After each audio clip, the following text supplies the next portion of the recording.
Esta semana vamos a conversar con el economista Otto Scholder, el vicepresidente de la República, sobre la consulta planteada por el gobierno del presidente Guillermo Lasso.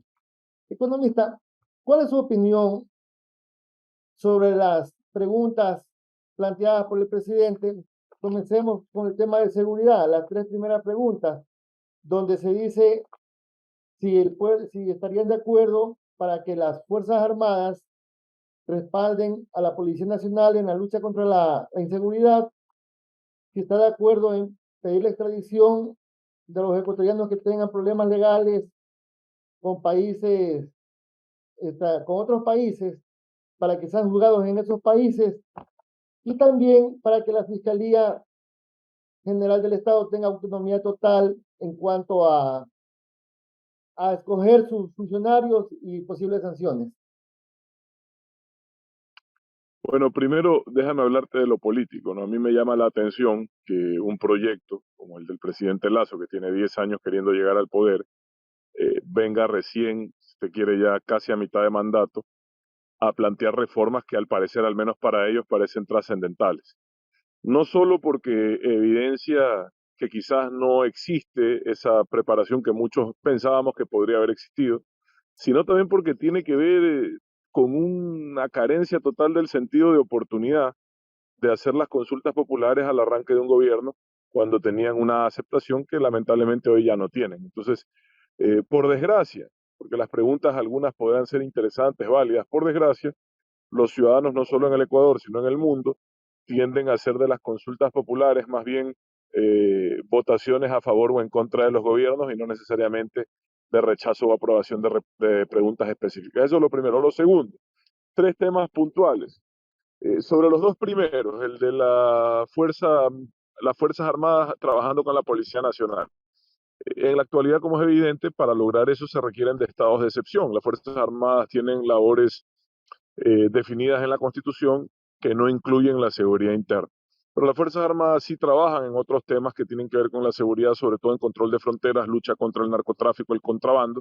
Y en el caso de la Marina es la especie de policía del agua que tenemos los ecuatorianos. Ahí sí tienen un trabajo en seguridad interna. Esto no es una intención nueva. El expresidente Correa lo quiso hacer también hacia el final de su mandato. Pero lo cierto es que ese no es el problema específico. Está bien, todos quisiéramos que la mayor cantidad de manos, que la mayor cantidad de personas se dediquen a un tema tan sensible como la seguridad. Y si las Fuerzas Armadas lo pueden hacer y con esta reforma constitucional se les permite, enhorabuena. Pero ahí recién empieza el problema, pues. El problema principal es preparar a las Fuerzas Armadas para esas labores, para las cuales evidentemente no solo no están preparadas, sino tampoco están equipadas. Eso por un lado.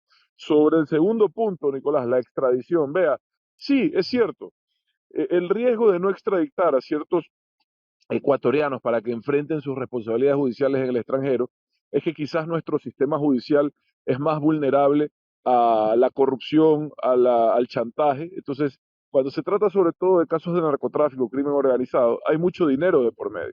Entonces, quizás la expectativa de que la justicia, por ejemplo, norteamericana, pueda ser menos vulnerable a eso, y no digo que lo sea totalmente, es real. Pero también es real que los países que han resuelto la extradición de sus connacionales no han resuelto el problema del narcotráfico.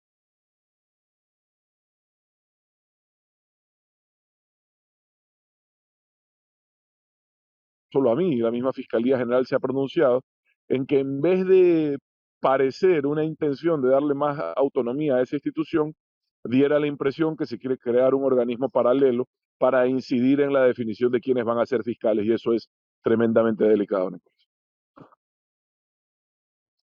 Sobre el tema de la independencia de la Fiscalía para escoger a sus funcionarios y posibles sanciones. Eso te estoy diciendo. Parece, de lo que he visto preliminarmente, no he leído todavía los anexos, buscan crear una especie de comisión de selección de fiscales y me parece que eso en vez de fortalecer la autonomía podría ser más bien una intromisión en el accionar de esa importante instancia del aparato de justicia del país. Luego la cuarta pregunta ya coge otro tema, que es la cantidad de asambleístas que, que podría haber ya en el 2025. ¿Qué opina usted sobre esa pregunta?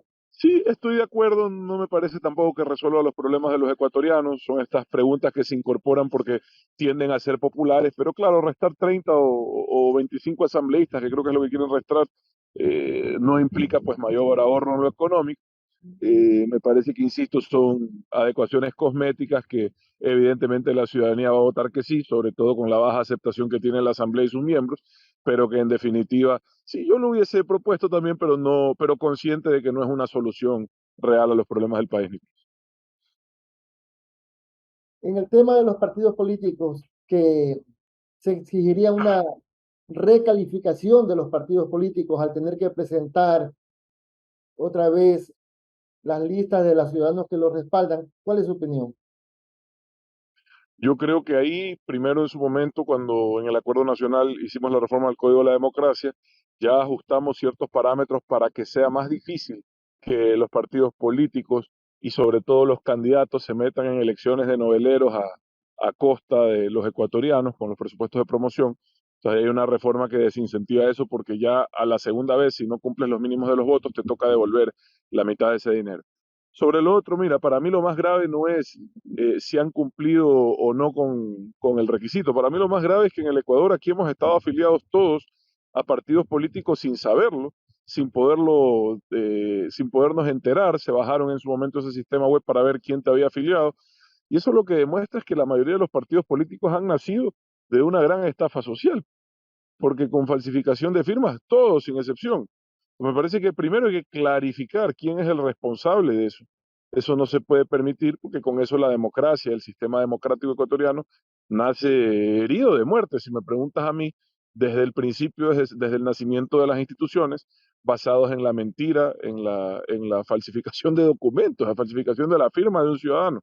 Yo creo, Nicolás, que los ecuatorianos, de más que eso, deberíamos de estar permitidos de desafiliarnos en línea en un trámite inmediato para cuando nos han afiliado involuntariamente y dejar sentado un reclamo, una queja, debería de ser penal, si me preguntas a mí, porque es la falsificación de firma, una queja ante el uso sin autorización, cuando menos, si no la falsificación, de algo tan importante, tan íntimo como es la firma de uno. Hace un tiempo, cada vez que una persona se iba a afiliar a un partido político, se daba por hecho que cualquier otra afiliación quedaba descartada. Pero el CNE eliminó esa norma y ahora tenemos que ir al registro civil, perdón, al Tribunal Electoral y dar de baja eso. Como usted dice, ya debería Cuando ser algo además, en línea. cuando además como agravante, Nicolás, esa persona ni siquiera realmente ha firmado por esa organización política en donde lo han afiliado sin su autorización. Entonces, dicho eso, lo primero para mí, Nicolás, es hacer una depuración real de quiénes han sido engañados de esta forma, de qué firmas han sido falsificadas, para que después de esa depuración los ciudadanos puedan realmente participar en un proceso democrático transparente. Pero perdóname, Nicolás, y a la gente que nos va a ver, ni saben que están afiliados. Tú ni sabes que estás afiliado a un partido ni te has enterado. ¿Ya? Te afiliaron sin preguntarte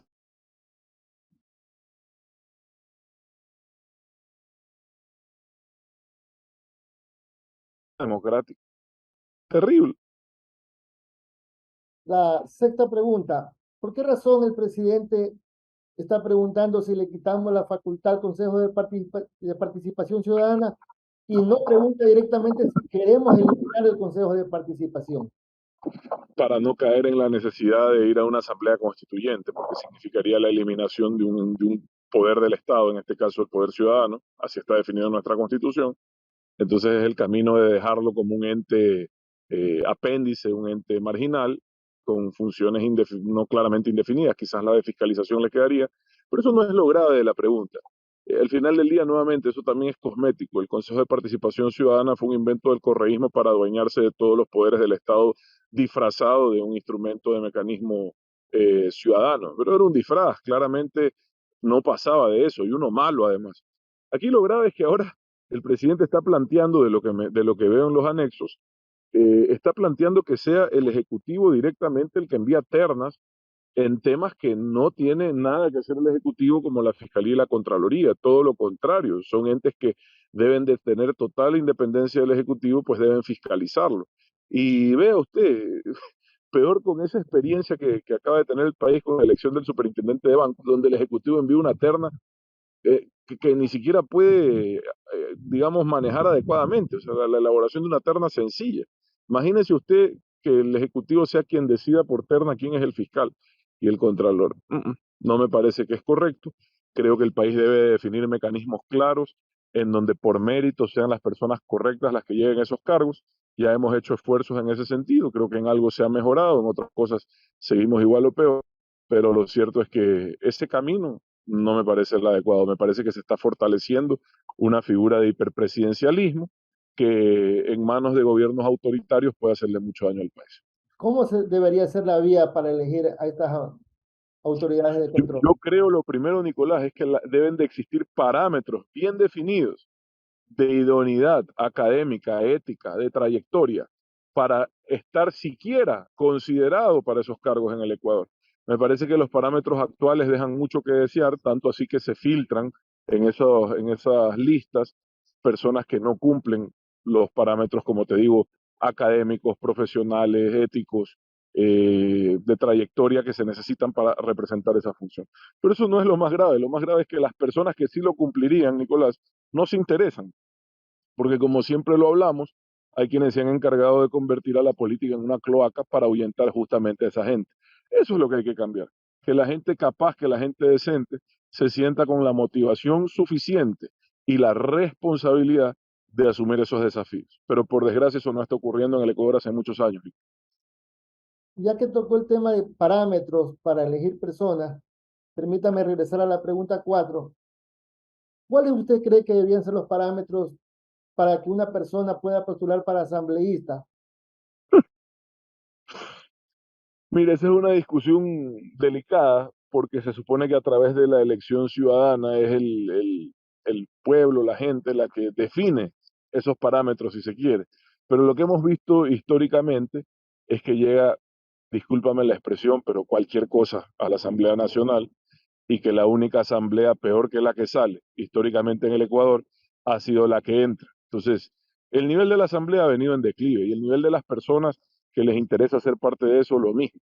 Por eso estamos en un círculo vicioso, Nicolás, de que la gente indicada, que debería de ser gente con conocimiento de causa en los temas que quieran impulsar, con manejo o conocimiento de las leyes del Ecuador. ¿Cómo vas a ir a legislar si no tienes siquiera conocimientos básicos legales? ¿Me explico? ¿Cómo vas a ir a fiscalizar si no tienes siquiera parámetros mínimos éticos y morales? Mira quiénes son los fiscalizadores del Ecuador, gente que se dedica a difundir noticias falsas, a la extorsión, al chantaje, esos son los fiscalizadores del Ecuador. Una vergüenza. Entonces, para lograr tener buenos asambleístas, deberíamos aprender a ejercer nuestro derecho al voto. La única salida. Yo creo que la responsabilidad es de los ciudadanos, pero también de esas personas que sabiendo que tienen las condiciones para ir a hacer un buen trabajo, prefieren no tomarse la molestia de hacer ese sacrificio, porque es un sacrificio. Cuando tú eres una persona decente, capaz, dejar lo que estás haciendo para irte a meter en un tema de esos, es un sacrificio, implica poner en riesgo tu trabajo, tu imagen, tu vida, exponerte a las calumnias, a los chantajes, pero alguien tiene que hacerlo, porque si no, nada va a cambiar. Si siguen los mismos, nada va a cambiar. Nos vamos ahora a la séptima pregunta sobre si estamos de acuerdo para que se incorpore un subsistema de protección hídrica en el Sistema Nacional de Áreas Protegidas. Mira, eso de nuevo es un detalle técnico. Creo que todo lo que se puede hacer en defensa de las fuentes hídricas, sin caer en los radicalismos de prohibir actividades que bien hechas no solo podrían evitar que otros las hagan mal, y me refiero puntualmente a la lucha contra la minería ilegal, sino además prohibir actividades que pudieran significar oportunidades de desarrollo para sectores deprimidos del país y para el país en general. Creo que si no caemos en esos radicalismos y hacemos una norma técnica que realmente sirva para proteger las fuentes de agua, enhorabuena, bienvenida sea. La octava pregunta pide que los ecuatorianos autoricemos que el gobierno dé compensaciones a las personas, sean naturales o jurídicas, que luchen contra la contaminación del medio ambiente, que protejan la naturaleza. Eso no creo que tenga que ser una consulta, ya existen incentivos para quienes hacen planes de forestación, se pueden hacer incentivos de financiamiento para quienes quieran entrar en la forestación comercial, pero sobre todo se pueden diseñar programas de desarrollo para las comunidades, principalmente en la Amazonía, en los páramos, que están en zonas ambientalmente sensibles y que puedan tener un ingreso por hacer su trabajo. No creo que eso amerite ser preguntado, Nicolás, creo que cae por su propio peso, que hay que buscar mecanismos de compensación para quienes protegen los entornos que nos benefician a todos, no solo en el Ecuador, sino en el mundo. Pero si lo quieren poner, a veces hay preguntas que son las de enganche, ¿no? Las que buscan tratar de que la gente vote en un solo sentido. Quizás esta es una de esas, por ahí identifico un par más como la de la reducción de la del tamaño de la asamblea. Son preguntas de enganche más cosméticas que tratan de sintonizarse con el sentir ciudadano, pero que en el fondo no son soluciones definitivas o siquiera pasos importantes en el sentido correcto de resolver los problemas que nos aquejan. Terminado las 8 preguntas, ¿qué preguntaría usted? ¿Qué considera que debería incorporarse a esta consulta popular en el tema laboral? Por ejemplo, se habla de temas por horas que ha dado éxito en otros países. Millones de ecuatorianos han viajado al mundo para trabajar por horas y aquí se sataniza ese sistema. U otra Sí, es bueno, de hecho es prohibido constitucionalmente. Ahora, dicho esto, en su momento trabajamos en mecanismos de contratación, jornadas parciales, jornadas por obra cierta que están vigentes en el Ecuador. El Ecuador necesita encontrar un camino hacia la reactivación económica. Todavía ni siquiera rebotamos completamente de la caída económica que significó el COVID. Sigue mucha gente sin recuperarse de lo que ha significado estar tanto tiempo sin empleo, estar en una depresión económica total en su hogar. Y yo creo que más bien, más allá de consultas, Nicolás, que insisto, hubiesen sido oportunas al inicio del mandato, hoy parece más bien una apuesta riesgosa que busca elevar en algo una popularidad y caída del gobierno. Creo que el gobierno debería estar concentrado en la reactivación económica y en el control de la inseguridad en el país que evidentemente se ha salido de las manos. La situación económica hay por dónde, hay condiciones, sigue siendo un buen precio el del barril, sigue estando renegociada la deuda hasta el año 2025, no hay que pagar bonos, sigue estando reducido, se logró reducir casi el 50%, el 40% de los subsidios a los combustibles. Eso es bastante, Nicolás, son decisiones de fondo, estructurales, que deberían de permitirle al gobierno actual transitar por el camino correcto, que es el camino de la reactivación. Pero yo veo más bien un país que está a la expectativa de golpes de timón importantes que todavía no se dan. Le agradezco por su tiempo, economista Otto Holder. Le recordamos a la audiencia que este programa es gracias a la Fundación Garzón.